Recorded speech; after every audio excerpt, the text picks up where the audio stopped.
ساتھی پوچھتے ہیں کہ کیا یہ ممکن ہے کہ سنت روزے رمضان کی قضا کی نیت سے رکھے جائیں اور اسی طرح نفلی روزے مثلا یوم عاشورہ کا جو روزہ ہے رمضان کی قضا، یعنی دونوں چیزیں ممکن ہو سکتی ہیں یہاں پر؟ یعنی عاشورہ کا جو روزہ رکھے عاشورہ کی بھی نیت کر لے اور رمضان کی قضا کی بھی نیت۔ بھائی دیکھیے، پچھلی مجلس میں ہم نے کہا تھا کہ بعض علماء اس کی اجازت دیتے ہیں، لیکن یہ ہے کہ آپ یہ دیکھیں کہ رمضان کا قضا بھی ایک مستقل روزہ ہے اور عاشورہ بھی ایک مستقل ہے۔ دو مستقل چیزوں کو الگ الگ ایک ساتھ ملایا نہیں جا سکتا ہے۔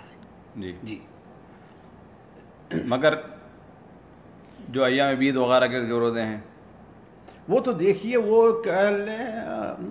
جائز ہے نہیں، وہ جائز ناجائز میں بھی نہیں کہتا، لیکن یہ ہے کہ اگر ہر ایک کو مستقل رکھا جائے تو کیا ہے، وہ بہتر چیز ہے۔ اگر کوئی شخص جو یا عورت جس کے رمضان کے روزے چھوٹے ہوئے ہیں وہ پیر کے دن اور جمعرات کو خاص کرتا ہے روزہ رکھنے کے لیے، تو کیا اس کا یہ کرنا ٹھیک، یعنی ڈبل ثواب کا مستحق ہوگا؟ ڈبل ثواب کا مستحق ہو جائے گا، اس لیے کہ وہ اصل پیر کی دن کی مناسبت سے ہے کہ نہیں ہے، اور اس دن روزہ رکھ لے تو انشاءاللہ ہو جائے گا۔ ایسے اگر عاشورہ سے بعض علماء کہتے ہیں عاشورہ میں رکھ لے تو کیا ہے، یہ امید کی جا سکتی ہے، لیکن یہ ہے کہ بہتر یہ ہے کہ چونکہ دونوں مستقل ہیں ان کو الگ الگ رکھا جائے۔